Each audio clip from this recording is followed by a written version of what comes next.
हजारों साल पहले जब इंसान सभ्यता और विज्ञान से बहुत दूर था, उसका पहला घर जंगलों और पहाड़ों की गुफाएं हुआ करती थीं।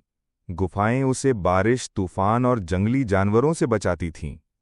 आदिमानव उस समय जानवरों की खाल और पत्तों को पहनकर जीवन व्यतीत करता और पूरी तरह से प्रकृति पर निर्भर था।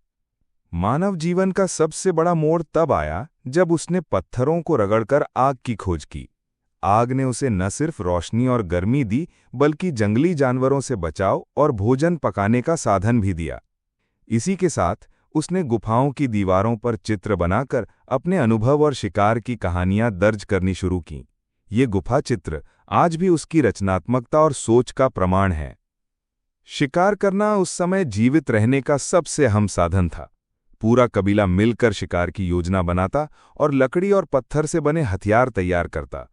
हिरण जैसे तेज जानवरों का शिकार करना बहुत कठिन होता, लेकिन सामूहिक प्रयास से वे सफल हो जाते। कभी-कभी वे विशाल मैमथ का भी शिकार करते।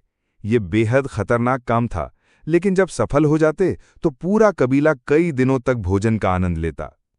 शिकार के बाद मांस आग पर भुना जाता और सभी लोग मिलकर बांटकर खाते।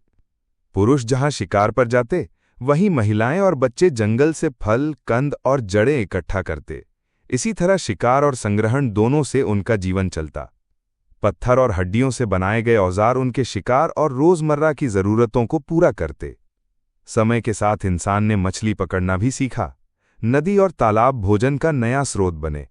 जानवरों की खाल को सुखाकर और हड्डी की सुई से जोड़कर उन्होंने कपड़े तैयार किए।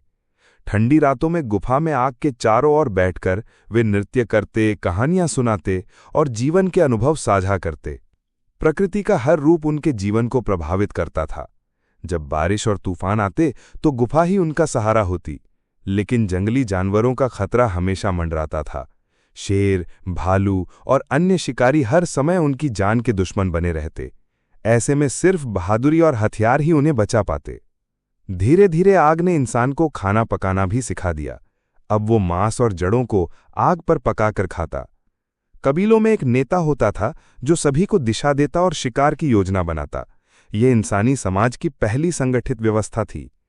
भोजन और पानी की तलाश में इंसान अक्सर नए इलाकों की ओर निकल पड़ता। प्रवास और यात्राएं उसके जीवन का हिस्सा बन गईं। लेकिन हर नई सुबह उसके लिए नई उम्मीद लेकर आती। संघर्ष, साहस और जिज्ञासा ने इंसान को आगे बढ़ाया और यही उसकी आने वाली सभ्यताओं और विकास की नींव बनी।